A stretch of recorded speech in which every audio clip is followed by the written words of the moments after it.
Hello students, मैं Sandeep Singh welcome करता हूं आपका आपके ही अपने channel magnet brains Hindi medium में, जहां पर मिलता है आपको complete school education free of cost.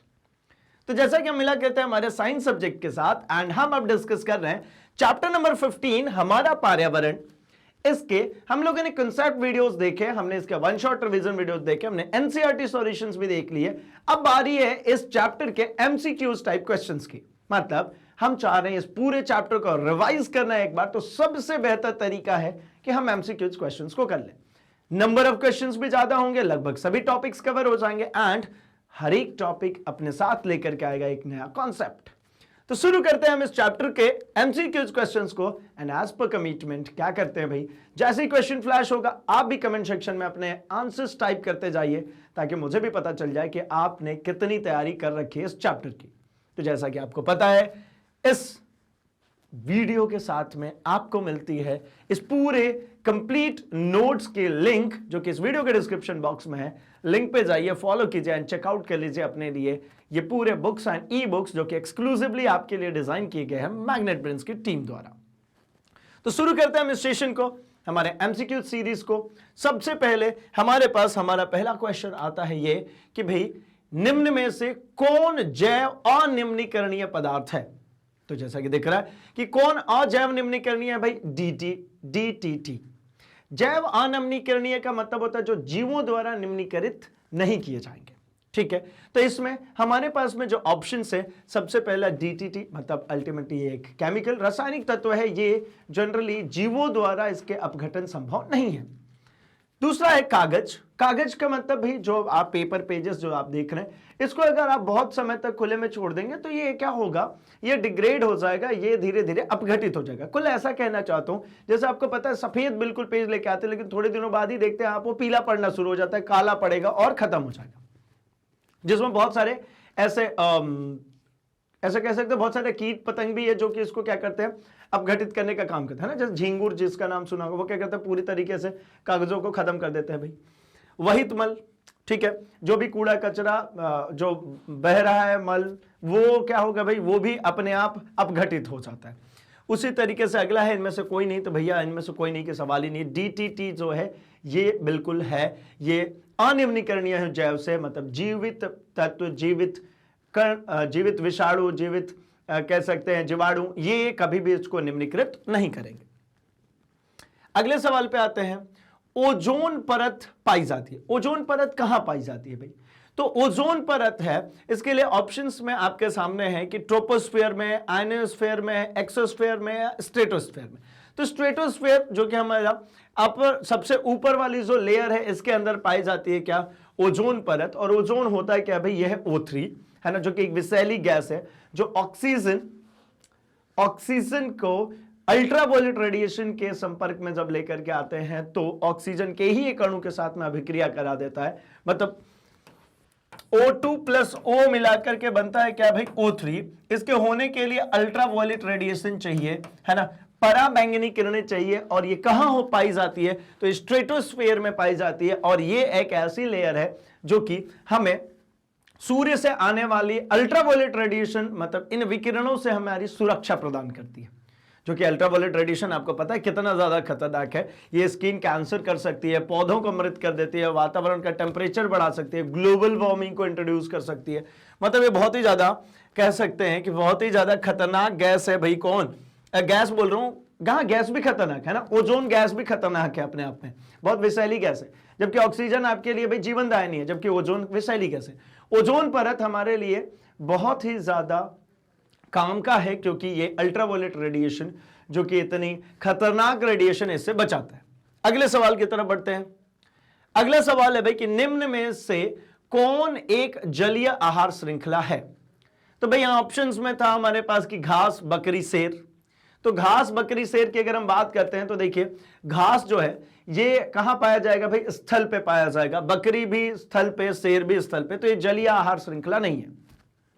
शैवाल, जलीय कीट और मछली, हाँ ये एक जलीय आहार श्रृंखला है।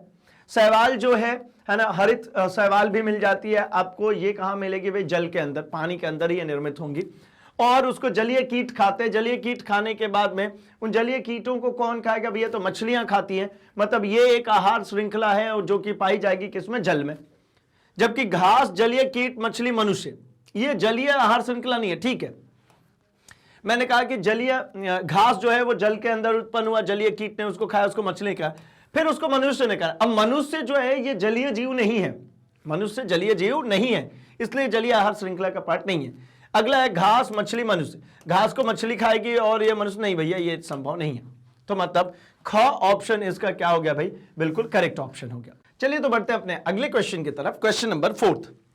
तो क्वेश्चन नंबर 4 आ चुका है हमारे सामने एंड ये है कि निम्नलिखित में से किसे आप उपभोक्ता की श्रेणी में रखेंगे। देखिए हमारे पास पता है कि हमारे जो स्तर है, पोषी स्तर है, उसमें हमारे पास सबसे पहला जो स्तर होता है वो कौन सा है, उत्पादक है। फिर कौन आता है, तो भैया उसके बाद आता है हमारा उपभोक्ता, और इसके बाद कौन आएगा, तो अपघटक। तो उपभोक्ता स्तर का कौन है, हरे पौधे जो है ये उत्पादक है। ये कैसे होते हैं भाई, ये उत्पादक है। उत्पादक मतलब जो उत्पादन करेंगे, ये कौन है, ये उत्पादक। मतलब ये कैसे होते हैं, तो जो अजैविक तत्व हैं उनसे मिलकर के ये जैविक तत्वों का निर्माण करते हैं। अर्थात ऐसा कहता हूं कि सूर्य का प्रकाश लेंगे, खनिज लेंगे, लवण लेंगे, मृदा से पानी भी लेंगे और इसके बाद ये निर्माण करते हैं भैया, तो इसको उत्पादक कहते हैं। फिर नील हरित शैवाल की अगर हम बात करते हैं तो ये भी उत्पादक हैं, और ये कहां पर पाए जाते हैं भाई, तो ये पाए जाते हैं, देखिए नील हरित है तो इसमें भी क्या क्लोरोफिल पाई जाती है, और ये भी सनलाइट के प्रेजेंस में ही बनते हैं, और ये भी उत्पादक है, और ये जलीय उत्पादक है। ये कहां मिलेगा, ये पानी में मिलेगा। अब आते हैं हम किसके ऊपर, जंगली जानवर। तो जंगली जानवर जो है ना, ये कौन से हो जाते हैं भाई, तो ये उपभोक्ता है। ये अल्टीमेटली क्या है, उपभोक्ता। जैसे मान लीजिए जंगली जानवरों में मैं कह देता हूं हिरण, तो क्या है भैया, उपभोक्ता ही है ना, जो उत्पाद को क्या करता है, खाता है। ठीक है, और फूल और पत्ते ये भी कौन है भाई, ये उत्पादक ही है। तो क्लियर होगी बात, उपभोक्ता कौन है भैया, जंगली जानवर। ठीक है, जो कि उत्पाद जो उत्पन्न हो रहा है उसको ये खाते हैं। ठीक, ग बिल्कुल सही आंसर है। Over to question number 5। चलिए 5वें क्वेश्चन में कह रहे हैं कि निम्न में कौन एक जैविक प्रक्रम द्वारा अपघटित होने वाला पदार्थ है। कौन है इसमें जो कि जैविक प्रक्रम द्वारा अपघटित हो जाएगा। तो भैया देखिए, सूखे घास पत्ते जो है ये जैव निम्नीकरणीय है, मतलब ये जैव अपघटन हो जाएगा। देखिए देता हूं पूरा, जैव निम्नीकरणीय इसका होता है, जैव अपघटन हो जाएगा।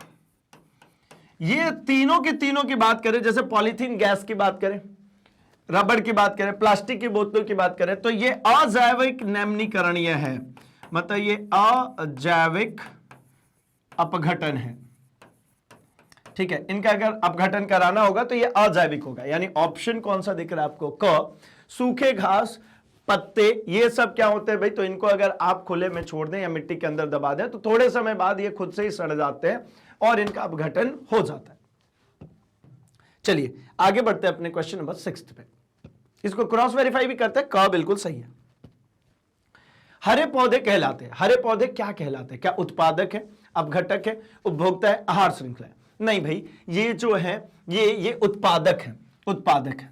अपघटक कौन होते हैं भाई, जो क्या करते हैं, जो उपभोक्ता तथा ऐसा भी कह सकते हो जो हमारा उत्पादक है, इन दोनों को ही क्या कर सकते हैं, अपघटित कर सकते हैं, विघटित कर सकते हैं, अपघटित कर सकते हैं।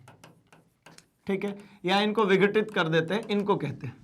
उपभोक्ता कौन है भाई, जो उत्पादक का उपभोग करता है। ये कौन है, जो उत्पादक का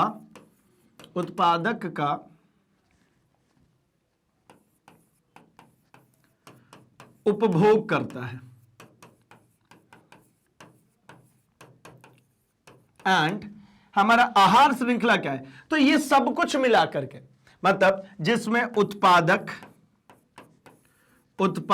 फिर कौन भाई, तो उपभोक्ता, फिर कौन आएगा, तो फिर आएगा अपघटक, घटक, है ना, अपघटक। इन तीनों को मिलाकर के, इन सभी को मिलाकर बनने वाली श्रृंखला, बनने वाली जो श्रृंखला है इसको कहते हैं भाई क्या, इससे बनने वाली श्रृंखला को हम कहते हैं आहार श्रृंखला। ठीक है, तो मतलब क्लियर हो गया कि उत्पादक कौन है भाई, हरे पौधे। जो डायरेक्टली क्या करते हैं भाई, जो हमारे जो अजैविक घटक है, मतलब जो मृदा है, जो हमारे सूर्य का प्रकाश है, वायु है, पानी है, इन सभी को मिला करके हरे पौधे उपजते हैं। ठीक है, तो उत्पादक कहलाते हैं। तो क्वेश्चन का आंसर क्या है भाई, क उत्पादक होगा। ठीक, अगले में आते हैं 7th में, इनमें मुर्दाखोर है भाई, मतलब जो मांस खाते हैं, है ना, जो मरे हुए मृत जानवरों को खाते हैं। चील है, सियार है, कौवा है, सभी, तो सभी है भाई, चील भी है, सियार भी है, कौवा भी है, तीनों ही जो है ये क्या करते हैं भाई, ये जो मृत जानवर हो जाते हैं उनको अपघटित करने के काम आते हैं। अल्टीमेटली ये अपघटन के ही प्रकार हो गए ना, ये अपघटित ही कर रहे हैं उनको। मरे हुए जो जानवर है वो सड़ेंगे, अल्टीमेटली उनका अपघटन होना है, तो ये अपघटन के ही टाइप्स में आते हैं, मतलब सभी। निम्नलिखित में कौन अजैव निम्नीकरणीय है, जो कि जीवित कीटों के द्वारा, जीवित विषाणुओं के द्वारा निम्नीकरण नहीं होगा, वो कौन है? तो प्लास्टिक है भैया, ये अजैव निम्नीकरण है, जबकि ये तीनों ही कैसे हैं, ये जैव निम्नीकरण है। इन तीनों में क्या होगा, जैव निम्नीकरण होगा। कागज, लकड़ी, कपड़ा, ये सब सड़ेंगे, इनमें कीट लगेंगे और वो कीड़े इनको सड़ाते हैं, तो ये जैव निम्नीकरण। घ जो प्लास्टिक है यही है अजैव निम्नीकरण, मतलब घ बिल्कुल सही आंसर इसके लिए। आगे बढ़ते हैं क्वेश्चन नंबर 9 में। निम्न में कौन से पर्यावरण के जैविक घटक नहीं है? कौन है जो पर्यावरण का जैविक घटक नहीं है? तो भैया इसमें से पौधे हैं, वायु है, जंतु है, मनुष्य। कौन है जो पर्यावरण के जैविक घटक नहीं है, जो पर्यावरण में जीवित अवस्था में नहीं है? तो पौधे भाई देखिए ना, ये बढ़ते हैं, खाना बनाते हैं, ग्रो करते हैं, मतलब ये जीवित है। ये कैसे हैं? जैविक घटक है, ये हमारा जैविक घटक है। ठीक है, अगर हम ऐसी बात करते हैं किसकी भाई, जंतु की बात करते हैं, ये भी जैविक घटक है। मनुष्य की अगर हम बात करते हैं तो ये भी जैविक घटक है। अकेला वायु है, ये अजैविक घटक है। ये कैसा है? अजैविक घटक। अजैविक घटक का मतलब क्या हुआ? जिसमें जीवन नहीं है। वायु जीवित नहीं है, वायु ग्रो नहीं करता, वायु की एज नहीं होती, ऐसा कुछ नहीं है। तो ये हो गया भैया इसका आंसर ख। ख बिल्कुल सही आंसर है। चलिए आगे बढ़ते हैं क्वेश्चन नंबर 10, 10वें सवाल में। निम्न में से कौन सा जैव अनिम्नीकरणीय प्रदूषक है? कौन है जैव अनिम्नीकरण? गोबर गैस की अगर बात करें तो गोबर गैस ठीक है भाई, ये क्या होता है, ये गोबर के सड़ने की वजह से बन रहा है ना, तो जीवित कीट पतंग ही है जो कि उसको क्या कर रहे हैं, सड़ा रहे हैं। पानी है, ये भी जैव निम्नीकरण। बहुत समय तक एक ही जगह पे पानी होगा, कीड़े लग जाते हैं, उसमें मच्छर पनपने शुरू हो जाते हैं। कागज है, ये भी जैव निम्नीकरण। अकेला प्लास्टिक, मतलब आंसर ख। आंसर ख बिल्कुल सही है। डन। आगे बढ़ते हैं क्वेश्चन नंबर 11 में। प्रकृति में ऊर्जा का मुख्य स्रोत कौन है? हमारी प्रकृति में सबसे ज्यादा ऊर्जा किससे प्राप्त की जाती है? क्या कोयले से, सूर्य से, पानी से, कागज से? तो सूर्य है भाई, ये अनंत ऊर्जा स्रोत है हमारे पर्यावरण, जो कि प्रत्यक्ष और परोक्ष दोनों ही रूपों से हमारे पृथ्वी पर ये ऊर्जा प्रदान करता है। प्रत्यक्ष कहने का मतलब ऐसा है कि जैसे हमारे लिए, है ना, विटामिन डी का काम करता है। चाहे सूर्य की रोशनी में विटामिन डी है, वो डायरेक्टली मिलती है हमको, हमें विटामिन डी डायरेक्ट मिलता है। बहुत सारी जगहों पे बहुत सारी चीजों को सुखाने के लिए जब यूज करना होता है, ड्राई करने के लिए, तो डायरेक्ट यूज हो रहा है सनलाइट, लेकिन उसका इनडायरेक्ट रूप भी है भाई। अगर सूर्य का प्रकाश नहीं होगा तो प्रकाश संश्लेषण की प्रक्रिया नहीं होगी, प्रकाश संश्लेषण की क्रिया नहीं होगी तो भैया पौधे अपना खाना नहीं बनाएंगे, पौधे खाना नहीं बनाएंगे तो उसमें स्टोर नहीं होंगे, स्टोर नहीं होगा तो फल नहीं बनेगा, और फल नहीं बनेगा तो हम नहीं खा सकते कुछ, है ना, क्योंकि हम पौधे के ऊपर निर्भर है। तो मतलब ये अप्रत्यक्ष रूप हो गया। परोक्ष रूप से भी हमारे लिए ये उत्तरदायी है। सिर्फ ऐसा ही नहीं है कि सिर्फ भोजन के लिए, ये भाई अगर सूर्य नहीं होगा तो क्या जो हमारे नदी तालाब से जो पानी है वो वाष्पीकृत नहीं होंगे, बादल नहीं बनेंगे, टेम्परेचर डिफरेंस नहीं आएगा, टेम्परेचर डिफरेंस नहीं आएगा तो बरसात नहीं होगी। मतलब ऊर्जा का स्रोत है भैया कौन? सूर्य, और असीमित ऊर्जा का स्रोत है, इसलिए इसको मुख्य ऊर्जा स्रोत कहते हैं। कोयला की बात करें, ये तो हमारे यहाँ पे बहुत लिमिटेड मात्रा में अवेलेबल है, 200-250 साल बाद खत्म है कोयला। पानी ऊर्जा स्रोत के रूप में भाई हम प्रयोग में ला सकते हैं पानी को एज ऊर्जा स्रोत, जैसे डैम वैम बना करके। और कागज एज ऊर्जा स्रोत तो है ही नहीं, कागज का ऊर्जा का स्रोत से कोई लेना देना भाई, कागज जला के उसे हीट नहीं प्रोड्यूस करने वाले, है ना, तो ऊर्जा स्रोत ही नहीं है वो। निम्नलिखित में से कौन स्थलीय परितंत्र नहीं है? कौन है जो स्थलीय इकोसिस्टम नहीं है? क्या जंगल है, एक्वेरियम है, घास का मैदान है, मरुस्थल? ऑब्वियस सी बात है भैया, कौन सा ऑप्शन हो जाएगा? ख, एक्वेरियम। एक्वेरियम मतलब जो घरों के अंदर में भाई कांच के बड़े से बॉक्स या फिर ऑफिसेस या फिर बहुत सारी जगहों पे आपने देखा होगा बड़े बड़े कांच के एक्वेरियम्स बनाए जाते हैं घरों में, छोटे एक्वेरियम्स भी बनाते हैं जिसमें क्या करते हैं भाई कांच का एक घर होता है, उसमें हम पानी डालते हैं, उसमें कुछ मछलियां रखते हैं, उसमें ऑक्सीजन बबल्स डालते हैं, उसके अंदर बहुत सारी चीजें मतलब पत्थर वत्थर ये वो सब कुछ चीजें डाल देते हैं जिसकी वजह से मछलियां उसमें सर्वाइव करती है। अच्छा लगता है लोगों को देख करके एंड वास्तु एंड फैंग्यूस के हिसाब से भी बहुत सारे लोग इसको घरों में रखते हैं, एक पॉजिटिव एनर्जी बनाए रखता है। ऑब्वियस सी बात है, कोई लिविंग चीजें कोई चल रही चीजें अगर आपको दिखती है तो आपको एक पॉजिटिवनेस मिलती है। तो ये हो गया भैया एक्वेरियम। सीएफसी क्या है? सीएफसी मतलब क्लोरोफ्लोरोकार्बन है ना, इसका फुल फॉर्म लिखना था CFC. See that means chloro, F मतलब फ्लोरो, सी मतलब कार्बन, क्लोरोफ्लोरोकार्बन। क्या है भाई? ये बहुत ही ज्यादा डेंजरस गैस है। किसके लिए? ओजोन के लिए। ये क्या करती है? ओजोन को क्षरित करना शुरू कर देती है। कहां से निकलती है? तो ये रेफ्रिजरेटर है ना, एसी, अग्निशमन, मतलब ये जहां से टेम्परेचर मतलब ठंडे वाली चीजें, जो शीतलन वाली जितनी चीजें वहां से ये निकलती है। तो ये क्या है? क्लोरोफ्लोरोकार्बन। ठीक है, क्लोरोफ्लोरोकार्बन ये रहा, ये कार्बन फ्लोरोकार्बन ना, कार्बन फ्लोरो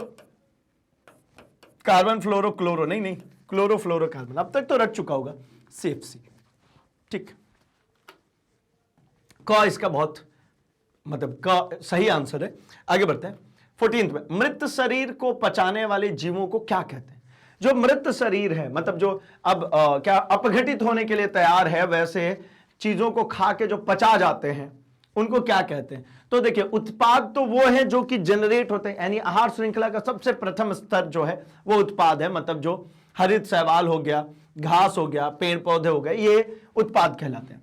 अपघटक जीव कहते हैं स्वपोषी परभोक्ता। अपघटक जीव कहते हैं, ये किसके काम में आते हैं भाई? अपघटन करने के। मृत शरीर का क्या करना होता है? अपघटन करना होता है उनको।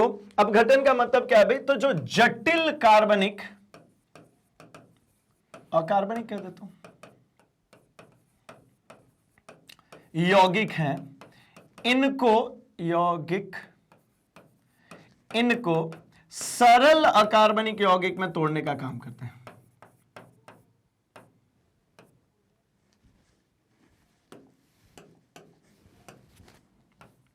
ये एक्स्ट्रा हो गया है ना, जटिल अकार्बनिक यौगिक में तोड़ने का काम करते हैं। सरल अकार्बनिक यौगिक जो कि सीधे सीधे इस वातावरण में मिलाई जा सकते, उसको सरल यौगिक कार्बनिक कहते हैं। ठीक है, तो मतलब सीधे सीधे जो वातावरण में मिलाई जा सके उसमें तोड़ने का काम करते हैं कौन? अपघटक। स्वपोषी मतलब जो स्वयं का पोषण कर सकते हैं। और परभोक्ता का मतलब ऐसा होता है भाई कि परभोक्ता कहते हैं कि मतलब कि परभोक्ता यानी किसी और के ऊपर उपभोग करते हैं, है ना। तो ऐसे नहीं है, इसको कहते हैं क्या भाई? अपघटक जीव कहते हैं। ठीक है, आगे बढ़ते हैं 15th में। वनों की अधिक कटाई का परिणाम क्या होगा? वन बहुत ज्यादा तेजी से अगर आप काटना शुरू कर देंगे तो पहली चीज तो यह हो जाएगी कि वन सबसे ज्यादा जरूरी है वर्षा के लिए, तो वर्षा नहीं होगी। दूसरी चीज क्या है भाई? भूस्खलन। वनों के जो पेड़ पौधे जो होते हैं उनकी जो जड़ें होती है वो मिट्टी को क्या करती है? बांध के रखती है, बाइंड करके रखती है। अब मिट्टी को अगर उसने बांध के रखा यानी भूस्खलन नहीं होगा, है ना, मिट्टी अपर्दन नहीं होगा, जमीन का कटाव नहीं होगा। तो पहली चीज तो होगी कम वर्षा, दूसरी चीज क्या होगी? भूस्खलन, है ना, जमीन स्खलित नहीं होगी यानी मिट्टी का कटाव रोक देंगे। अगला क्या है भाई? भूमि अपर्दन तथा बाढ़। इसी को कहते हैं भूमि भूस्खलन मतलब भूमि का कटना, भूमि अपर्दन और बाढ़। बाढ़ के लिए भी समस्यात्मक हो जाती है भाई, वन अगर नहीं होते तो बाढ़ आती है, जमीन कटनी शुरू हो जाएगी, नदियां अपनी रास्ता ही मोड़ देती हैं, एक नए क्षेत्र में बाढ़ ला देती हैं। जैसे बिहार में एक नदी है कोसी, उसमें अमूमन तौर पर क्या होता है? वो नदी रास्ता बदल देती है तो एक नए क्षेत्र में बाढ़ आ जाती है। तो ये हो गया, इसका मतलब क्या हुआ? वनों की अधिक कटाई का परिणाम क्या हो गया? ये उपरोक्त में से सभी। वनों की अधिक कटाई से सिर्फ इतनी दिक्कतें, बहुत सारी समस्याएं हैं भाई, है ना। कार्बन डाइऑक्साइड के परसेंटेज वैल्यू बढ़ना शुरू हो जाएगी, कार्बन डाइऑक्साइड बढ़ेगा तो ग्लोबल वार्मिंग होनी शुरू हो जाएगी। ग्लोबल वार्मिंग होने का मतलब है कि ग्लासियर्स पिघलेंगे, नदियों का स्तर बढ़ेगा, समुद्र का स्तर बढ़ेगा, हमारा स्थल मिटता चला जाएगा, हमारा पूरा अस्तित्व खतरे में आ जाएगा। मतलब आंसर तो घ है। आगे बढ़ते हैं 16वें सवाल पे। जैव वातावरण में शामिल है, जैव वातावरण में क्या शामिल है? मृदा, जल तथा वायु, जंतु, पौधे तथा मनुष्य, सूर्य का प्रकाश, वायु और वर्षा। जैव वातावरण की बात करें, जीवित जिसमें चीजें हैं उनकी अगर हम बात करें तो जीवित जो है उनकी सिर्फ और सिर्फ बात करेंगे, ख ऑप्शन होगा। जंतु हुए, पौधे हुए, मनुष्य, ये सब जीवित हैं। इसमें बात करें मृदा जो है वो जैव नहीं है, अजैव। जल और वायु ये तीनों ही अजैविक है। ये कैसा भी? अजैविक वातावरण, ये सभी हैं अजैविक वातावरण। वैसे ही अगर इनकी बात करें ये कैसे हो गए, तो ये है जैविक वातावरण। जैविक मतलब जो सभी जीवित हैं। अब जीवित कौन होते हैं इनको समझाना बहुत ज्यादा आवश्यक मुझे नहीं लगता, क्योंकि सबको पता है जीवित मतलब जो सांस लेते हैं, जो बढ़ते हैं, जिनमें ग्रोथ होती है, जो जन्म लेते हैं, जो मर जाते हैं। ठीक है, ये सूर्य का प्रकाश, वायु, वर्षा, ये भी कैसा है भाई? ये भी अजैविक है ना। इसमें भी जीवन नहीं है। किसमें भाई? तो देखिए सूर्य के प्रकाश में जीवन नहीं है, वायु में भी, वर्षा में भी नहीं, इनमें से कोई नहीं है, तो ऑप्शन ही नहीं। जब मुझे ख मिल गया तो ऑप्शन बात ही नहीं होती, है ना। चलिए आगे बढ़ लिया जाए अपने क्वेश्चन नंबर 17 की तरफ। 17वां प्रश्न, वैसे जीव जो पौधे एवं जंतु दोनों का भक्षण करते हैं, मतलब पौधे भी खाते हैं और क्या करते हैं भाई? जंतु का भी भक्षण कर जाते हैं, क्या कहलाएंगे? मांसाहारी, शाकाहारी, सर्वभक्षी या उभयचर? तो ये कहलाते हैं सर्वभक्षी, जो सब कुछ खा सकते हैं भाई। क्या क्या खा सकते हैं भाई? जो पौधे भी खा सकते हैं और जंतु भी खा सकते हैं, मतलब जो शाकाहारी और मांसाहारी दोनों तरीके के होते हैं। मनुष्य इसी तरीके का प्राणी है भाई, है ना। ये पौधे कहने का मतलब जरूरी नहीं है पौधे खाना। पौधे खाने का मतलब, अब मैं कहता हूं पालक खा रहा हूं तो पौधा ही तो खा रहे हैं। तो मतलब हम क्या करते हैं भाई? हम दोनों ही तरीके। अब कोई मांसाहारी है ना, सभी मनुष्य नहीं होंगे लेकिन हाँ एक कैटेगरी जरूर है, तो भैया वो क्या कहते हैं? मांस भी खाते हैं, मतलब वो चिकन मटन बेहतरीन वो भी खाते हैं, और भैया हमारा जो फल फूल है उस पर भी हाथ साफ कर लेते हैं। तो ये सर्वाहारी टाइप होता है। मांसाहारी मतलब जो सिर्फ मांस खाता है। शाकाहारी मतलब जो सिर्फ और सिर्फ पेड़ पौधे, पत्तियां, यही सब चीजें खाता है। जैसे मान लीजिए मैं बात करती हूँ गाय की, ये कैसे है भाई? बकरी, ये शाकाहारी है। मांसाहारी शेर, वो कितना ही भूखा होगा भाई, तो वो जाकर के क्या अमरूद नहीं खाने वाला, है ना, केले नहीं खाने वाला, पिज्जा नहीं मंगाएगा, ठीक है ना। और वो जो भी कंपनीज है टोमेटो, उसमें जाकर के ऑर्डर नहीं पेस्ट करेगा कि भैया हमको जंगल में सर्विसेज दे रहे हो क्या। तो ऐसा कुछ नहीं है। अगर मान लो कि सर्विसेज के लिए फोन कर भी दिया तो देने कौन जाएगा? डिलीवरी कौन करेगा उसकी? तो भैया ऐसा नहीं है, ठीक है ना। वैसे हम कह रहे हैं उभयचर तो भाई इसका और लेना देना ही नहीं है ना। ये बायोलॉजी के उस हिस्से में आता है जहां पे हम बात करते हैं कि भैया मेल्स फीमेल्स एंड ऑल, तो ये अलग होगी बात। सर्वभक्षी मतलब जो सब कुछ भक्षण करता है, दोनों ही तरीके की चीजें खा सकता है, उसको कहते हैं भैया, है ना, सर्वभक्षी, कि जो पौधे और जंतु दोनों ही खा रहा है।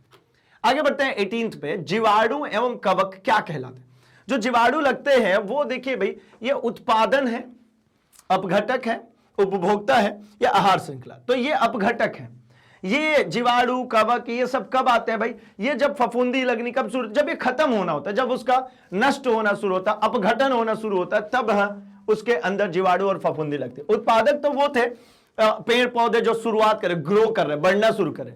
अगर शुरुआत में ही अपघटक लग जाता है तो मर जाता है ना, खत्म हो जाता है। एक पौधा ग्रो किया, उसमें शुरू में ही कवक लग गया, शुरू में ही फंगस लग गया, तो वो खत्म हो जाता है, मर जाता है।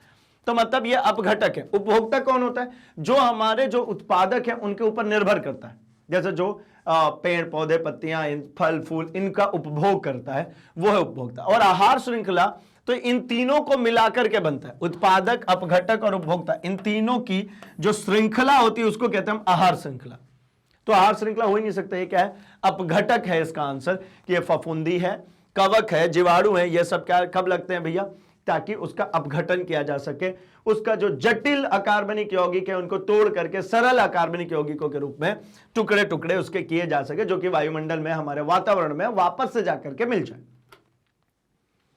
सौर ऊर्जा जीवमंडल में निम्न में से किसके द्वारा प्रवेश करती है? सौर ऊर्जा जीवमंडल में, मतलब जीवों के अंदर सूर्य की ऊर्जा कैसे प्रवेश करती है? हरे पौधे से, जंतु से, कवक से, बैक्टीरिया से। तो सौर ऊर्जा जीवमंडल में प्रवेश करने का सबसे बढ़िया तरीका कौन है भैया? हरे पौधे।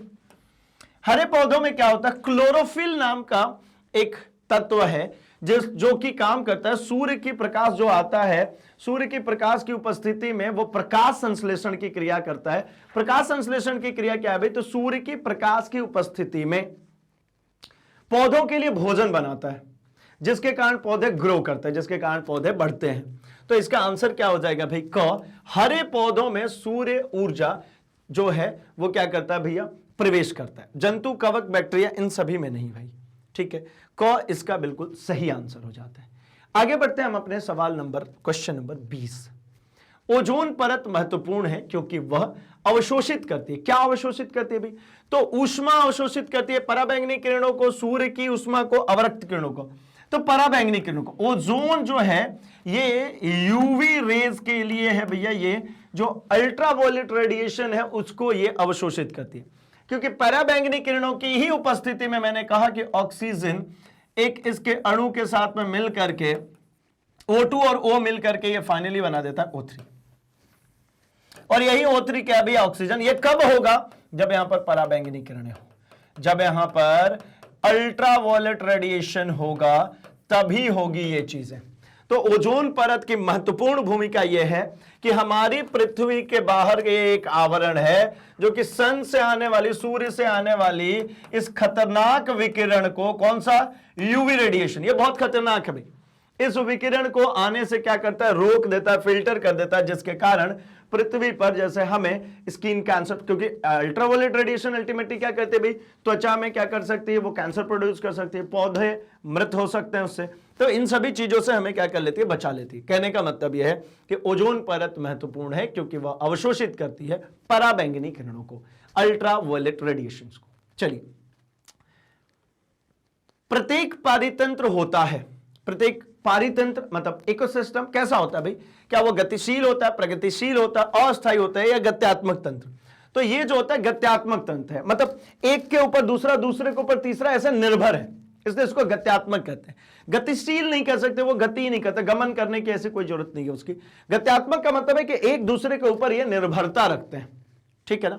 चलिए, पर्यावरण मुख्य रूप से कितने घटकों से बना है? तो जो पर्यावरण है हमारा, यह प्रमुख रूप से दो घटक हैं, एक जैव और एक अजैविक। जैविक घटक मतलब वो जिसमें जीवित जितने भी चीजें हैं वो आती हैं, जैसे पौधे हुए, मनुष्य हुआ, है ना, जीव जंतु हुए, ये सब जीवित घटक हुए, कीटाणु विषाणु, ये सब जीवित घटक है। और अजैविक घटक कौन है भाई? तो जैसे मृदा हुई, वायु हुई, जल हुआ, सूर्य का प्रकाश हुआ, ये सब अजैविक घटक। तो कितने घटक है पर्यावरण के? मुख्यतः दो घटक, जैविक और अजैविक, ठीक है। इन दो घटकों से मिलकर के ये पर्यावरण हमारा मेनली बना हुआ है। आगे देखते हैं, पारितंत्र के जैविक घटकों की श्रेणियां निम्न में से कौन है? अगर पारितंत्र की जैविक घटकों की सिर्फ श्रेणियों की बात करेंगे तो उत्पादक भी है, उपभोक्ता भी है, अपघटक भी है। उत्पादक मतलब जैसे आपके पेड़ पौधे, घास, ये सब चीजें आ रही हैं, वो उत्पादक है, वो है अजैविक, बढ़ेगा, ग्रो करता है। उपभोक्ता जो उसको खाएगा, तो भैया जीवित होगा वही खाएगा ना, मृत चीजें कब से कुछ चीजें खाने लगी, तो जीवित होगा तो ही खाएगा, मतलब वो उपभोक्ता हुआ। और अपघटक, अपघटक भी तो खाता ही है ना, मतलब जो उपभोक्ता है उसको विघटित करता है, यानी वो अल्टीमेटली एंजाइम्स बनाता है ऐसे, जो कि वो खुद खा करके उसको पचा जाता है और जाकर के वो वापस से उसी वायुमंडल में उसको मिक्स कर देता है, जिसकी वजह से वो बना था। यानी ये सभी हैं जो पारितंत्र में कैसे हैं? जैविक श्रेणियों में आते हैं, सभी जैविक श्रेणियां, ठीक है। यानी घ आंसर सही हो गया। अगला क्वेश्चन नंबर 24, ऑक्सीजन सभी प्रकार के वायवीय जीवों के लिए आवश्यक है, जबकि ओजोन, ऑक्सीजन से ही ओजोन बना, हमने अभी यही बात करी थी। ओजोन क्या होता है भैया? O3 बना किससे? O2 से ही बना है, ये O2 से ही बना है, लेकिन ये एक विषैली गैस है। ये कैसी गैस है भाई? विषैली गैस, बहुत ही खतरनाक है। और जबकि O2 की बात करते हैं तो ये जीवनदायिनी गैस है। लो भैया,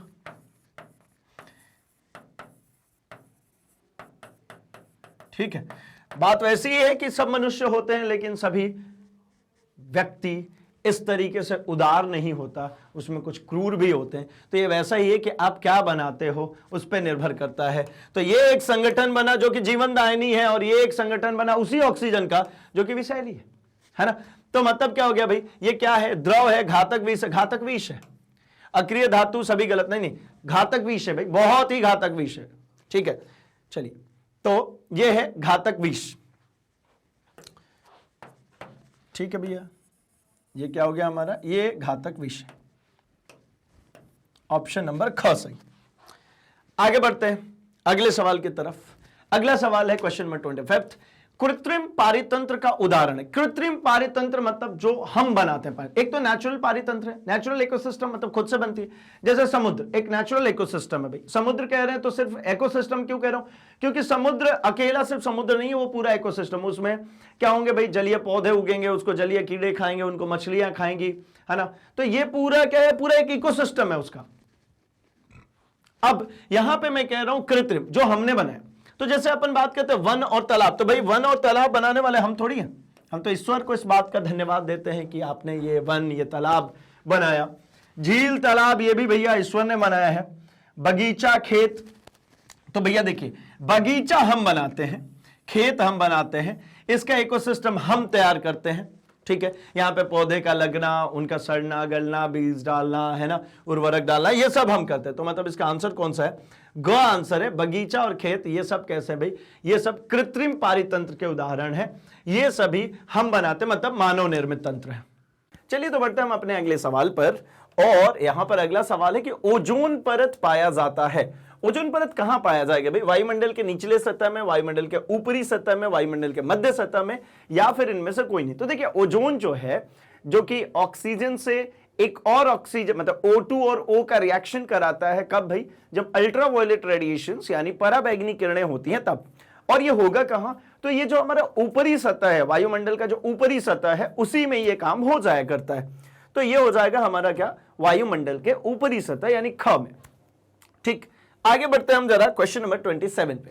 कह रहे हैं कि निम्न में से कौन से समूहों में केवल जैव निम्नीकरणीय पदार्थ है? जैव निम्नीकरणीय का मतलब क्या था भाई? जो जीवों के द्वारा अपघटित कर दिए जाएंगे उन पदार्थों को कहते हैं हम जैव निम्नीकरणीय पदार्थ। तो कौन ऐसा समूह है जिसको जीव जो हैं वो निम्नीकृत यानी अपघटित कर देंगे, यानी जो जटिल अकार्बनिक यौगिक है उनको तोड़ तोड़ करके सरल अकार्बनिक यौगिकों के रूप में या सरल अकार्बनिक तत्वों के रूप में विघटित कर देंगे? कौन सा ऐसा समूह है? तो देखिए घास, पुष्प तथा चमड़ा। अगला है घास, लकड़ी तथा प्लास्टिक, फलों के छिलके, केक एवं नींबू का रस, केक, लकड़ी एवं घास। ठीक है, तो इनमें से भाई घास, पुष्प और चमड़ा ये सभी अल्टीमेटली अगर कही जाए तो ये सभी हो जाएंगे क्या भाई? कि ये विघटित कर देंगे। बस कौन सा भाई? ये प्लास्टिक जैव निम्नीकरणीय नहीं है। ये जो प्लास्टिक है ये जैव निम्नीकरणीय नहीं है। अदरवाइज यहां पर जितने भी हैं, है ना, इसकी भी अगर हम बात करते हैं, फलों के छिलके और केक एवं नींबू का रस, घ भी, केक, लकड़ी एवं घास, ये भी, ये तीनों ही कौन कौन सा आंसर हो जाएगा भाई? क, ग और घ, ये तीनों ही जैव निम्नीकरणीय पदार्थ हैं। ठीक है, बाकी अगर हम ख की बात करते हैं तो ये जैव के साथ साथ अजैविक भी है, क्योंकि इसमें कौन सा आ गया? प्लास्टिक भी आ गया। आगे बढ़ते हैं, है ना, और इस सवाल को थोड़ा ऐसा होना चाहिए कि कौन सा इसमें से अजैविक निम्नीकरणीय पदार्थ का समूह है। तो ख आंसर पे चले जाते हैं। चलिए आगे बढ़ते हैं हम जरा। अगला सवाल कह रहे हैं कि निम्न में कौन आहार श्रृंखला का निर्माण करते हैं? आहार श्रृंखला का निर्माण करना है जिसके अंदर उत्पादक भी होगा, उपभोक्ता भी होगा, है ना। अब ऐसा कौन है भाई? और अपघटक भी होगा, है ना। तो मतलब घास, गेहूं तथा आम। ऑब्वियसली घास तो हमारा पता है कि सबसे प्राइमरी मतलब उत्पादक है, लेकिन गेहूं इसका अगला वर्जन नहीं है। घास को गेहूं नहीं खाता, तो मतलब ये खत्म हो गया, ये श्रृंखला नहीं है। घास को बकरी, अब बकरी को मानव, ये तो चल जाएगा। अब ऐसा जरूरी तो कहीं नहीं कहा गया कि हर एक मानव बकरी खाएगा, लेकिन हाँ खा सकता है, क्योंकि मानव सर्वभक्षी टाइप की कैटेगरी में आता है। ठीक है, सिर्फ शाकाहारी और मांसाहारी नहीं, ये दोनों ही चीजें करता है, शाकाहारी और मांसाहारी बोथ। तो मतलब घास, बकरी तथा मानव। अगला है बकरी, गाय तथा हाथी। ऑब्वियसली नॉट, बकरी को गाय नहीं खाएगी, खत्म हो जाती है। घास को चलिए मान लीजिए मछली तक तो बात ठीक है, मान लिया कि जो घास है समुद्र के अंदर या जलीय एक्वेटिक घास है, तो भैया ठीक है, चलिए घास होगी, मछली ने खाया, लेकिन बकरी थोड़ी खाएगी मछली, तो मतलब ये खत्म हो गया, नहीं ये आहार श्रृंखला का हिस्सा नहीं है। आहार श्रृंखला का निर्माण कौन करे भाई? घास, बकरी तथा मानव, यानी ऑप्शन नंबर ख इसका बिल्कुल करेक्ट और सटीक आंसर है। आगे बढ़ते क्वेश्चन नंबर 29 में। वन्य पारिस्थितिकी तंत्र में हिरण होता है। हिरण क्या है? तो हिरण जो है ये प्राथमिक उपभोक्ता है। हिरण कैसा भाई? प्राथमिक उपभोक्ता। कैसे? अगर वन पारिस्थितिकी तंत्र की बात करूं तो वन पारिस्थितिकी तंत्र कैसे बनेगा भाई? तो वन में है तो क्या होगा? पेड़ पौधे, अथवा कह सकता हूं क्या उगेगा भाई, घास उगेगा। इसको कौन खाएगा, तो इसको खाएगा प्राथमिक उपभोक्ता हिरण। इसके ऊपर क्या आएगा भाई, तो इसके ऊपर द्वितीयक उपभोक्ता आएगा, जिसको हम क्या कहेंगे भाई, मान लीजिए इसको खा गया भैया शेर। तो ये जो है ये उत्पादक है, ये जो है ये प्राथमिक उपभोक्ता है, जो सबसे पहले उपभोक्ता, तो ये भी है, ये जो है शेर भी है, ये भी उपभोक्ता है, लेकिन क्या प्राथमिक है, नहीं। जो सबसे पहले उत्पादक को खाएगा, जो सबसे पहले उत्पादक को खाएगा वो होता है प्राथमिक उपभोक्ता। पहली बारी में कौन खा रहा है, ये है प्राथमिक उपभोक्ता। तो वन पारिस्थितिकी तंत्र है ना, जो हमारा क्या कह सकते हैं भाई, फॉरेस्ट एक्वेटिक फॉरेस्ट इकोसिस्टम जो है, इसमें हिरण जो है ये प्राथमिक उपभोक्ता है। ठीक है, तो यहां पर आंसर क्या बन गया भाई, प्राथमिक उपभोक्ता। ठीक है, आगे बढ़ते हैं। जीवमंडल में ऊर्जा का एकमात्र स्रोत कौन सा है? जीवमंडल में देखिए, सभी जीवों के लिए बात हो रही, जीवमंडल यानी हम सभी की बात कर रहे हैं, छोटे से छोटा कीड़ा हो या फिर बड़ा से बड़ा कोई जानवर, सभी के लिए अगर हम बात करें, या फिर पेड़ पौधे हो, ठीक। तो देखिए, अणु नहीं, सूर्य का प्रकाश, रासायनिक ऊर्जा, विद्युत, सूर्य का प्रकाश भाई हम सभी के लिए, अगर हम पृथ्वी पर निवास करते हैं तो हम सभी के लिए सूर्य का प्रकाश आवश्यक है। तो क्या मिला इसका आंसर, ख, सूर्य का प्रकाश जो है ये हमारे लिए ऊर्जा का स्रोत है। ठीक है, अल्टीमेट ऊर्जा स्रोत है ये, ठीक है, अनंत ऊर्जा स्रोत है, लंबे समय तक बना हुआ है और सभी को इसकी आवश्यकता पड़ती है। ख इसका करेक्ट आंसर। आगे बढ़ते हैं। घास स्थली पारितंत्र में उत्पादक कौन है? घास स्थली का मतलब क्या भाई, वन, जैसे हमने कहा था, वन ऐसा भी हो सकता है, मतलब जैसे कि जंगल जहां पेड़ पौधे से शुरुआत होगी, लेकिन घास के मैदान भी होते भाई। घास के मैदान में क्या होता है, तो सबसे पहले आएगा घास, इसको खाने वाले कौन आएंगे, तो टिड्डे होंगे, यानी कीड़े कह सकता हूं, कीड़ा हो गया। घास को खाने वाला क्या हो गया भाई, कीड़ा हो गया। ठीक है, टिड्डे वगैरह खा रहे हैं। इसको खाने के लिए क्या हो सकता है, तो इसको खाने के लिए पंछी हो सकती है, कोई चिड़िया हो, ठीक है, वो खा सकता है इसको, या फिर मेढक खा सकता है इसको हम इसमें बनाते भैया, ये मेढक ने खा दिया, मेढक ने खाया, तो मेढक को खाने के लिए कौन आ जाएगा, सांप आ जाएगा खाने के लिए। इसको खाने के लिए कौन आ जाएगा, तो इसको खाने के लिए बाज आ जाएगा। ठीक है, तो इसमें कह रहे घास स्थली पारितंत्र उत्पादक कौन है, सबसे पहला कौन है, ये घास उत्पादक है। उत्पादक का मतलब हमने यही तो सीखा कि भाई जो हमारे वायुमंडल से, हमारी प्रकृति से सीधे जितने भी अजैविक तत्व है, मतलब खनिज, लवण, सूर्य का प्रकाश, मिट्टी, इन सभी चीजों को लेकर के जिसने सबसे पहले फॉर्मेशन किया, भोजन युक्त पदार्थ बनाया, वो कौन है भैया, घास। इसको कीड़े खाएंगे, उसको मेढक खाएगा, एंड ऑल, ऊपर की तरफ चलते जाएंगे। तो सीधे सिंपली समझ में आता है भाई कि घास स्थली में सबसे पहला उत्पादक कौन है, तो इसमें सबसे पहला उत्पादक है घास। ठीक है, कीड़ा उसका प्राथमिक उपभोक्ता है, फिर और उपभोक्ता, मतलब कई सारे इसके अंदर उपभोक्ता अवेलेबल है। तो घास हो गया इसका आंसर कि घास स्थली इकोसिस्टम में जो है वो घास जो है ये है हमारा क्या, उत्पादक। आगे बढ़ते हैं 30 सेकेंड में। यहां कह रहे हैं ओजोन के अणु में ऑक्सीजन के कितने परमाणु होते हैं। अब ओजोन है भाई, ओजोन मतलब क्या कहते हैं, O3 का निर्माण करता है, और हमने देखा कि ये O2 प्लस O को मिलाता है और फिर यह फॉर्म करता है क्या, O3। और ऐसा होने के लिए यहां पर पराबैंगनी किरणें इसको करती हैं मदद। जहां पर हमने ये भी समझा कि ये तो जीवनदायिनी है ऑक्सीजन, और O3 कैसा होता है, टॉक्सिक गैस है भाई, एक विषैली गैस है। ये क्या है, एक विषैली गैस है, टॉक्सिक गैस है। तो इसका आंसर क्या हो जाएगा भाई, इसका आंसर होगा 3, क्योंकि ओजोन होता है O3। ठीक है, आगे बढ़ते हैं 33rd में। अपघटक का उदाहरण क्या है, अपघटक किसको कहेंगे, कवक है, बाघ है, बकरी है, हरे पौधे। तो भाई हरे पौधे ये तो उत्पादक हैं, ये कौन है, ये उत्पादक हैं। बाघ और बकरी की बात करेंगे तो ये दोनों उपभोक्ता हैं। ठीक है, जैसे प्राइमरी उपभोक्ता हो या सेकेंडरी उपभोक्ता में आ गया। और कवक जो है ये अपघटक है। ये कौन है भैया, ये अपघटक है। अब इसको अपघटक क्यों कहते हैं, क्योंकि इसका काम ये है कि जो भी चीजें आई उनको क्या करना है भाई, तो जटिल यौगिक को तोड़ तोड़कर सरल रासायनिक तत्वों में रासायनिक कह सकते हैं बिल्कुल, तत्वों में बदलना इनका काम है। मतलब ये सड़ने गड़ने वाली चीजों को पचा जाते हैं। अब भाई बाघ भी मरेगा तो कवक फंगस लगेगा, उसके अंदर कीड़े लगेंगे और उनको क्या करेंगे, डाइजेस्ट कर जाएंगे। तो ये होते हैं कौन भाई, अपघटक, जिन्होंने आखिरी स्टेज पे जाकर के, जब सब कुछ पूरा चेन खत्म होने आ गया तो सबसे आखिरी स्टेज पे जाकर के उसको पूरी तरीके से समाप्त कर देते हैं। यानी जिस मिट्टी से, जिस वायु से जो जो तत्व मिले थे उन सभी तत्वों को वापस उसी मीडियम में ले जाकर के मिला देते हैं। मतलब कोई चीज सड़ती है तो बदबू भी देगी, मतलब गैसियस फॉर्म में भी निकल रहा है, आखिरी में मिट्टी का ढेर जैसा बच जाता है। वो क्या भाई, मिट्टी से लिए गए जो मिनरल्स थे वो वापस चले गए। ठीक है ना, चलिए आगे बढ़ते हैं। इसके लिए एक नॉर्मल सी लाइन भी है भाई, अगर आपको ध्यान में हो तो बहुत सारे लोग इस तरीके से कहते हैं कि क्षिति जल पावक गगन समीरा, मतलब ये 5 ऐसे तत्व जिससे हम बने, हम अपनी अगर बात करते हैं तो हमारी ह्यूमन बॉडी जो बनी है ये 5 तत्वों से मिलकर के बनी है। ठीक है ना, तो ये 5 तत्व क्या क्या है भाई, तो हमारी पृथ्वी है, वायु है, अग्नि है, ठीक है, आसमान है हमारा अल्टीमेटली।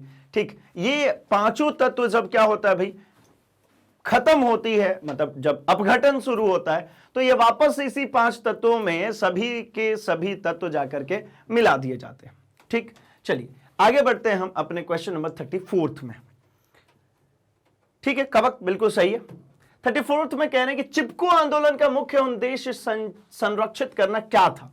तो चिपको आंदोलन क्या था भैया, जहां पर वृक्षों को संरक्षित किया गया। क्या किया था महिलाओं ने कि भाई उस मुहिम में सबसे पहले जब वनों की कटाई की जा रही थी तो भैया रुक ही नहीं रहे थे लोग, वनों की अंधाधुंध कटाई चली जा रही थी। तब उन्हें समझ में आया था कि जब वनों की कटाई हो जाएगी तो हम ये जो जंगल में लोग रह रहे हैं, या जंगल से इतनी सारी चीजें हमें मिलती है, जंगल हमसे कुछ नहीं मांगता है, अगर इनकी कटाई हो गई तो आगे चल के बहुत ज्यादा समस्या आने वाली है, बहुत सारी प्रॉब्लम्स हमें फेस करने वाले हैं, क्योंकि अल्टीमेटली वो हमारे पारितंत्र का एक हिस्सा है, एक अहम हिस्सा है हमारे इकोसिस्टम का। अगर जंगलों की कटाई कर दे, वनों की कटाई कर दे, पेड़ पौधे खत्म हो गए तो आपको पता है जो जीवनदायिनी ऑक्सीजन है उसका कन्वर्जन कम हो जाएगा, और उसका परसेंटेज कम हो गया तो ऑब्वियसली हम सांस नहीं ले पाएंगे। सीधा ही ऐसा भी मतलब है कि अगर ऑक्सीजन का प्रोडक्शन खत्म हो जाए, कैसे भाई, तो पेड़ पौधे कार्बन डाइऑक्साइड जब श्वसन के समय पे लेते हैं तो एक्सेल करते हैं वो किसको, ऑक्सीजन को। जिस प्रकार हम ऑक्सीजन इनहेल करते हैं और एक्सेल करते हैं हम क्या भाई, कार्बन डाइऑक्साइड, उसी तरीके से श्वसन प्रक्रिया में पेड़ पौधे कार्बन डाइऑक्साइड को लेते हैं और ऑक्सीजन को रिलीज करते हैं। अब वही ऑक्सीजन नहीं बनेगा तो कार्बन डाइऑक्साइड की वैल्यू क्या होने लगी, बढ़ने लगी। एंड कार्बन डाइऑक्साइड की वैल्यू बढ़ती है तो एक ही बात ध्यान में आती है भाई कि टेम्परेचर ऑफ द अर्थ, तापमान हमारी पृथ्वी का बढ़ता चला जाएगा, जो कि ग्लोबल वार्मिंग को जाकर के हमें रिजल्ट करेगा। तो इसका मतलब समझ में आया कि भैया ये बहुत समस्यात्मक चीज है। तो लोगों ने क्या किया, महिलाओं का समूह था ये अल्टीमेटली पूरा, और इन लोगों ने पेड़ों के साथ में चिपक गए। मतलब ये था कि अगर पेड़ काटना है तो हमें काट दो। तो भाई ऑब्वियस सी बात है कि पेड़ काटने के लिए कोई जीव हिंसा तो नहीं करेगा, लोगों को नहीं काटेगा। एक पूरा का पूरा समुदाय जब आकर के पेड़ों से चिपकना शुरू हो गया, जैसे ही कोई पेड़ काटने जा रहा था तो लोग चिपक गए पेड़ के सारे। तो अल्टीमेटली क्या हुआ, समझ में आई उनको कि भैया पेड़ों को नहीं काटना है, क्योंकि ये लोग इसके संरक्षण के लिए इस तरीके से खड़े हैं कि अपनी जान तक गंवाने को तैयार हैं। इसी को कहते हैं हम चिपको आंदोलन। इसका मेन उद्देश्य यही था कि वृक्षों को संरक्षित किया जाए, और वृक्ष संरक्षित अगर हुए तो आपको पता है मिट्टी भी संरक्षित हुई और जल भी संरक्षित हुआ। क्योंकि वर्षा कराने के लिए, है ना, जो रेन साइकिल है, जल चक्र है, जल चक्र में वनों का अहम रोल है। और इसी तरीके से जो मृदा अपरदन होनी है, जैसे मिट्टी का जो कटाव हो रहा है, मिट्टी की उर्वरकता के ऊपर भी फर्क डालते हैं ये वन। अब मिट्टी का कटाव भाई, जैसे वन है, पेड़ है अल्टीमेटली, तो उसके जड़ें क्या करती है, मिट्टी को बांध के रखती है। बारिश में अगर बहुत ज्यादा पानी बह भी जाएगा उसमें से तो वहां से बहुत सारी मिट्टी को बहने नहीं देते। अदरवाइज क्या होगी, मिट्टी बहेगी, नालों में जाएंगे, नालों से बड़ी नदियों में जाएंगे, और बड़ी नदियों से जाते जाते जब समुद्र की तरफ जाते हैं वो नदियों से होते हुए, तो वो वहां पर डेल्टा फॉर्मेशन करते हैं। जैसे सुंदरवन का नाम आप सभी ने सुना है, गंगा का एक बहुत बड़ा डेल्टा फॉर्मेशन है। गंगा के साथ में ये मिट्टी, धूल, कण जितने भी थे वो मिट्टी के रूप में अल्टीमेटली उसमें दलदल के रूप में इकट्ठे हुए और गंगा के साथ बहते गए। अब गंगा जब जाकर के समुद्र में मिलने वाली है तो वहां पर धीरे धीरे चाल जो है पानी की वो कम हुई, तो जितने भी ये मिट्टी वगैरह थे ये सब नीचे की तरफ प्रेसिपिटेट के रूप में बैठना शुरू कर देगा। और बैठते बैठते क्या किया, तो उन्होंने एक पूरा डेल्टा का निर्माण किया। तो ये चीजें ना हो इसके लिए क्या करते हैं भाई, वन लगाएंगे तो बच जाएंगे। इसलिए यहां पर चिपको आंदोलन हुआ था। तो ऐसा करके आप इसको याद रख सकते हैं लॉन्ग टर्म तक कि भैया चिपको आंदोलन किसके लिए, वृक्षों के लिए। आगे बढ़ते हैं क्वेश्चन नंबर 35 में। पर्यावरण के अंतर्गत क्या आता है, जलमंडल, स्थल मंडल, जैव मंडल या सभी। तो भैया सब कुछ आता है ना, जैव मंडल भी आता है, स्थल मंडल भी आता है, जल मंडल भी आता है, सब। पर्यावरण का मतलब क्या है, तो पर्यावरण हम लोगों ने तो इसको दो टुकड़े में अगर इसका संधि विच्छेद किया तो हमने तो यही देखा कि परिधन आवरण। इसका मतलब क्या समझ में आया भाई, कि हम क्या करना चाह रहे हैं, हम करना चाह रहे हैं परि मतलब क्या भाई, आसपास, और आवरण का मतलब क्या है, तो घिरा हुआ। मतलब हम जिस चीज से आसपास घिरे हैं उसी को कहते हैं पर्यावरण। तो हम जैव मंडल से भी घिरे हैं, स्थल मंडल से भी, जल मंडल से भी। तो ऑप्शन क्या हो गया भाई, इनमें से सभी। ऑप्शन क्या हो जाएगा, इनमें से सभी, यानी घ बिल्कुल करेक्ट आंसर है इसका। आगे बढ़ते हैं क्वेश्चन नंबर 36 की बात कर लेते हैं। तो यहां पे कह रहे हैं जैव घटक के उदाहरण हैं। जैव घटक के उदाहरण क्या, पौधे हैं, मनुष्य, क ख दोनों, या फिर इनमें से कोई नहीं। तो भैया क और ख दोनों ही जीवित चीजें, पौधे भी और मनुष्य भी। ठीक है, पौधे भी श्वसन करते हैं। जैव का मतलब क्या, जो जीवित है। कैसे, जैसे पौधों की अगर हम बात करते हैं तो वो भी सांस लेते हैं, वो भी खाना बनाते हैं, वो भी ग्रोथ करते हैं। बस हाँ, दो तरीके हो गए इसमें कि एक जंतु हो गया और दूसरा पादप हो गया। ठीक है, मतलब पेड़ पौधे हो गए। यानी एक क्या कर सकता है, एक चल फिर सकता है, अपना स्थान परिवर्तन कर सकता है, और दूसरा है जो स्थान परिवर्तन नहीं कर सकता। बाकी सारी प्रोसेसेस हो रही है, मतलब उसमें रेस्पिरेशन हो रही है, ठीक है, उसमें इवोल्यूशन भी हो रहा है, उसमें क्या हो रहा है भाई, तो उसमें जनन भी हो रहा है, नए पौधे का भी निर्माण वो करता है, सब कुछ कर रहा है। उसकी ग्रोथ भी होती है, उसकी एक आयु होती है, वो डेड भी होता है। जैसे कि कोई चलने फिरने वाला जीव हो, वो भी यही काम करता है भाई, उसमें भी ये सारी चीजें हैं। बस पॉइंट क्या है, पेड़ पौधे चल फिर नहीं सकते और जो जीव जंतु है वो चल सकते, लेकिन बाकी सब कुछ सिमिलरिटी, इसलिए ये सभी जैव घटक के ही उदाहरण है, अर्थात मनुष्य भी और पौधे भी। यानी ग is the correct answer, that is क एंड ख दोनों ही जैव घटक के उदाहरण है। ओवर टू क्वेश्चन नंबर 37, और यहां पे कह रहे हैं कि उत्पादकों पर निर्भर रहने वाले जीव क्या कहलाते हैं। उत्पादक पे निर्भर है। उत्पादक मतलब क्या भाई, जो सबसे इनिशियल स्टेज है हमारी आहार श्रृंखला की, सबसे पहली कड़ी हमारी आहार श्रृंखला की। जैसे हम कहते हैं घास, ये सबसे पहली कड़ी है हमारी आहार श्रृंखला की, तो उसको कहते क्या है, उत्पादकों पर निर्भर रहने वाला। अब घास पे जो निर्भर है भैया, उपभोक्ता है, कस्टमर है, यूजर है, तो क्या कहलाएगा, उपभोक्ता। क्या कहलाएगा, उपभोक्ता। अपघटनकर्ता कौन होता है भाई, तो ये जो आखिरी में कवक, ठीक है, कवक जो लग जाता है, फंगस लगने शुरू होते हैं, ये क्या कहते हैं, अपघटन कर रहे हैं, उसको विघटित कर रहे हैं। लेकिन उपभोक्ता क्या होता है भाई, ये उपभोक्ता का मुख्य काम है कि ये उत्पादक को ग्रहण करता है, मतलब उत्पादक का भोजन करता है। ठीक, क और ख दोनों, ना ना ना भाई, क और ख दोनों नहीं। ठीक है, यहां पर हमारा हो जाएगा उपभोक्ता। ठीक, आगे बढ़ते हैं हम जरा क्वेश्चन नंबर 38 पे। यहां पे कहना, उपभोक्ताओं को कितनी श्रेणियों में बांटा गया है। जो उपभोक्ता है उसको कितनी श्रेणी में बांटा गया, तो जो उपभोक्ता है वो अल्टीमेटली बांटा गया है 3 श्रेणियों में। क्या क्या है भाई, तो उपभोक्ता है प्राथमिक उपभोक्ता, द्वितीयक उपभोक्ता और तृतीयक उपभोक्ता। ठीक है, प्राथमिक उपभोक्ता जो कि उत्पाद पर निर्भर करेगा, द्वितीयक उपभोक्ता जो कि उत्पाद पर, और मतलब दोनों ही कैटेगरी होगा उसके पास, वो शाकाहारी भी होगा और मांसाहारी भी होगा। और जो तृतीयक है वो कैसा होगा भाई, सिर्फ और सिर्फ मांसाहारी होगा।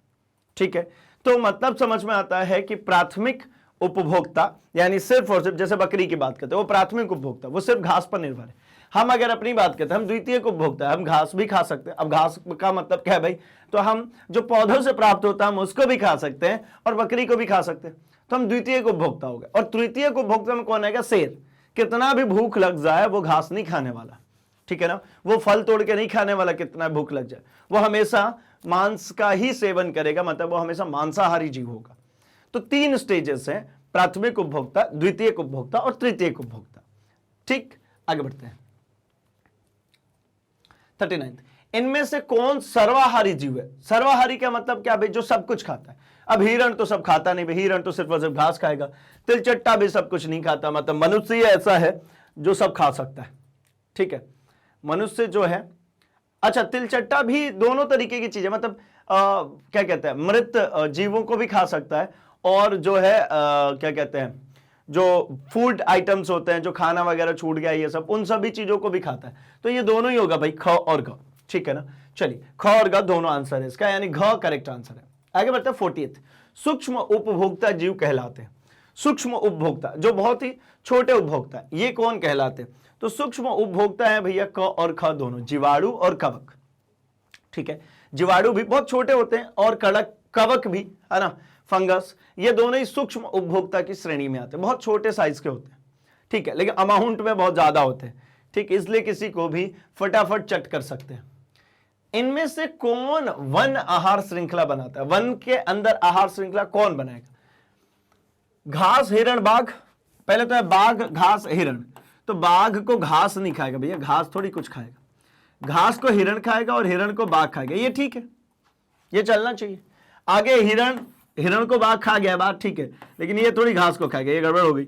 घास को बाघ कभी नहीं खाएगा भैया, खा घास, हिरण, बाघ, ठीक। चलिए, मतलब ख इसका करेक्ट आंसर है। आगे बढ़ते हैं 42nd में, यहां कह रहे हैं सूर्य के द्वारा निकला हुआ पराबैंगनी किरण कहां अवशोषित होता है? सूर्य से जो पराबैंगनी किरण निकलेगा वो ओजोन परत में भैया जाकर के अवशोषित हो जाता है, क्योंकि ओजोन क्या करता है भाई, ओजोन अपना फॉर्मेशन करवा लेता है, मतलब ऑक्सीजन लेता है इस वायुमंडल से, और ऑक्सीजन के साथ मतलब O2 प्लस O, ये दोनों मिलकर के क्या बना लेते हैं भाई, तो ये खुद में ही रिएक्ट करके ओजोन का निर्माण कर लेते हैं, वहां पर पराबैंगनी किरणें खर्च हो जाती है। मतलब कहूं तो पराबैंगनी किरणें ओजोन लेयर क्या करते हैं, फिल्टर कर देती है, और उसके फिल्टर करने के कारण कि ओजोन के अंदर पराबैंगनी किरणें नहीं पहुंचती हैं और हमारी पृथ्वी तक नहीं आती। लेकिन अब ओजोन में बहुत सारा क्षय होने के कारण, उसकी मोटाई कम होने के कारण धीरे धीरे उसमें से पराबैंगनी किरणें हमारी पृथ्वी तक पहुंचने लगी है, जो कि ग्लोबल वार्मिंग को भी रिजल्ट कर रही है, एंड स्किन कैंसर, पत्ते जला देती है, मतलब पौधों का नुकसान, ये सब करना शुरू हो चुका है। खैर, ओजोन है जो कि इसमें फिल्ट्रेशन में भी हमें मदद करता है, अवशोषित कर लेता है, यानी इसका आंसर जो है ये ग है, 42nd का आंसर है ग। ठीक है भैया, आगे बढ़ लिया जाए। अगला सवाल 43rd, पराबैंगनी किरण के कारण मनुष्य में कौन सा रोग उत्पन्न हो? अभी जैसे हमने बात करी, पराबैंगनी किरणों के कारण क्या होता है भाई, त्वचा कैंसर होता है, ठीक है ना। स्किन कैंसर क्या करता है, ये स्किन पे पड़ने के बाद स्किन को डेड करता है, मतलब सेल्स को मार देता है। अब सेल्स मर गए, सेल्स डेड होने लग गए, अब वहां पे जितने सेल्स क्या होते हैं भाई, हमारे अंदर कोशिकाएं हर रोज निर्मित, हर समय निर्मित होती हैं, और उतनी मात्रा में कोशिकाएं मृत भी होती हैं। अब क्या हुआ, जहां पर ये पड़ा और उसने रिएक्ट किया, वहां की कोशिकाओं को बहुत तेजी से मारना शुरू कर दिया। अब वहां पर नई कोशिकाएं जन्म नहीं ले पा रही, जो कोशिकाएं हैं वहां पे वो मृत होना शुरू हो गई, तो ये अल्टीमेटली ट्यूमर फॉर्म कर लेगी, दैट इज कॉल्ड कैंसर। ये स्किन कैंसर का निर्माण कर देती है, मतलब बहुत ज्यादा डेंजरस है ये। यानी 43rd का आंसर कौन सा हो जाएगा, क, त्वचा कैंसर को। ठीक, आगे बढ़ते हैं अगले सवाल की तरफ।